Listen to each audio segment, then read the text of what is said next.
NSFAS Acting Board Chairperson Dr. Mugwena Maluleke has called on universities to upload their 2026 admission lists to the NSFAS portal as soon as possible. Maluleke says early submissions will enable NSFAS to begin the student validation process and fast-track funding eligibility assessments. He's also confirmed that the 2026 funding list has already been released and is available for universities to access. Maluleke was briefing the media on NSFAS's readiness for the 2026 academic year, outlining key support measures for students registering at universities and TVET colleges across the country. As we guide them, the submission of 2026 admission list, universities are required to upload their 2026 admission list to the NSFAS portal as soon as possible. Early submission enables us to begin student validations and prioritize funding eligibility processing. Continuous updates are expected throughout the admission cycle. Thirdly, funding decisions and funding eligibility list or eligible list. All funding decisions for 2026 were completed by 31st December 2025. The initial release for the first time entering students took place on the 15th December 2025, and universities are now able to access funding lists. And the fourth one, which is qualification code updates. This is very critical for our institutions to really take note of. The deadline for qualification code updates was set for the 10th December 2025, and final submission date was the 15th December 2025. Universities were advised to ensure that students are not enrolled in expired qualifications, as NSFAS will not fund such enrollments. The fifth area is the 2026 allowance distribution arrangements and student accommodation.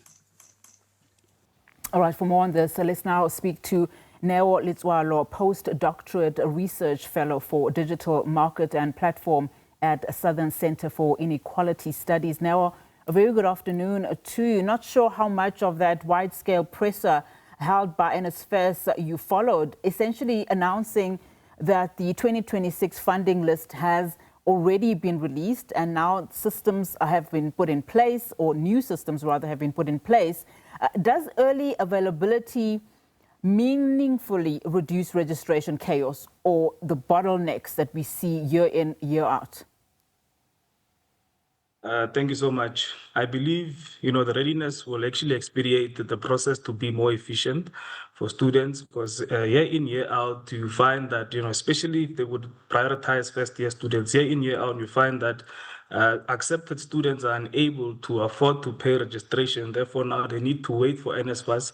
And NSFAS might take time. In other institutions of higher learning, for instance, they don't, they give you a specific time frame for you to register. And if you don't have that money to pay for registration in advance, that therefore your space will be given to another deserving student or those that are in the waiting list. So this actually creates an issue specifically in the institution of higher learning. I know that with VETS, they have actually advanced a system where now you had to accept an offer, which gives you at least the minimal, I would say, time to brief and also time to navigate on how you're going to pay for registration. But in other institutions, they just give you, a specific date to say that please register before this particular date. And if you don't, your space will be given to someone else. So I believe with this system that is in place, will actually expedite and, lubricate the whole process to be more efficient. Thank you.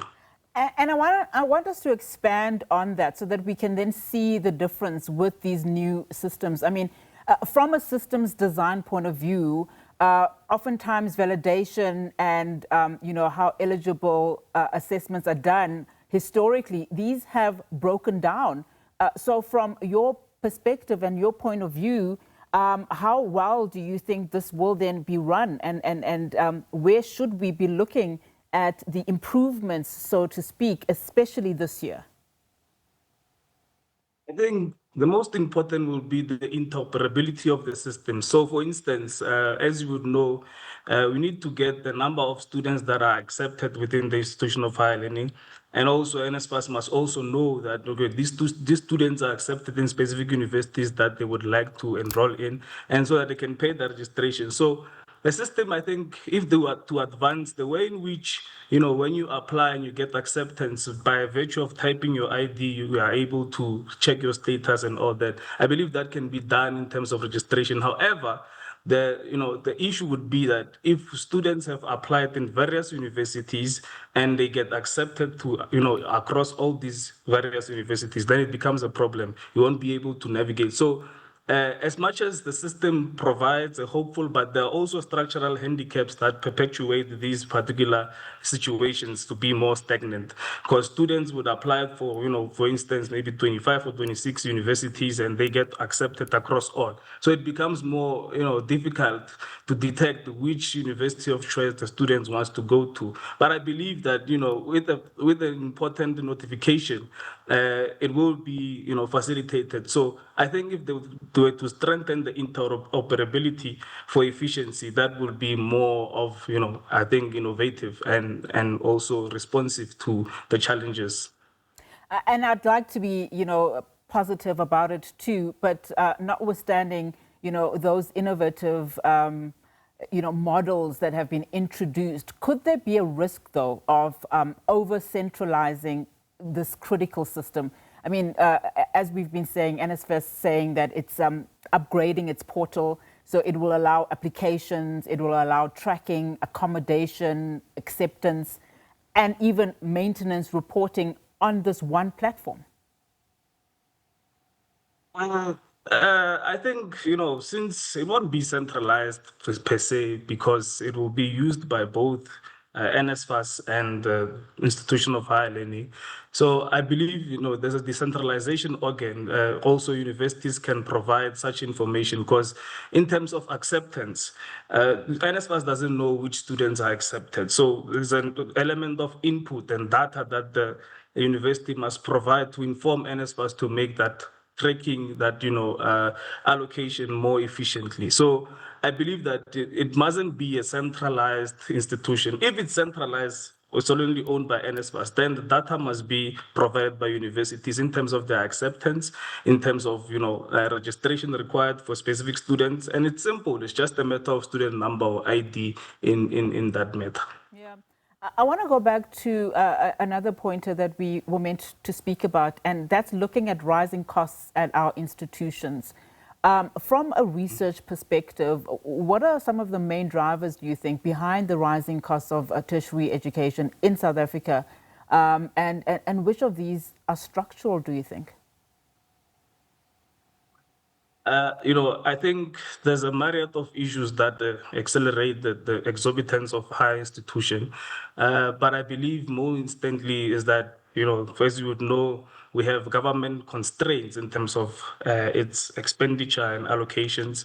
So most of the department, just last year, 2025 beginning, we had a very big debate about whether to increase tax or not. So that shows that the government austerity has been constrained specifically by one. It would be a refocusing of priority. We have the SRD now grants that are also providing a further burden on the government expenditure, which is good, by the way. I'm not disputing it for its cancellation, but I think it's equally good for remedy and also to the affordability of the basket and food security in the country.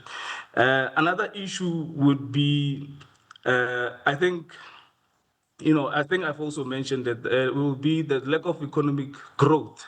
As you would know, the GDP has been stagnant. It hasn't risen, it hasn't grown beyond 1% or even 1% in some instances. So that is one of the things that, and importantly, I think also corruption that also continue to perpetuate amid these particular circumstances.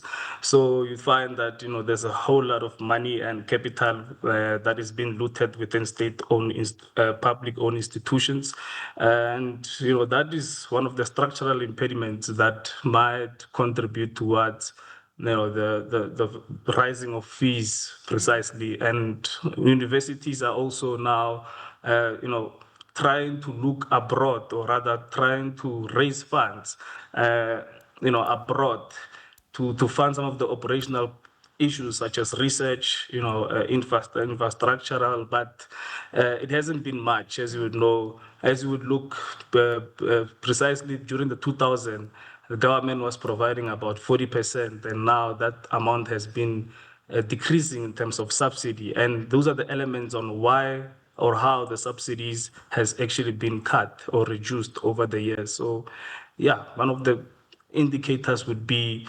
refocusing of government Yeah. priorities, and also the lack of economic growth over the years. Yeah.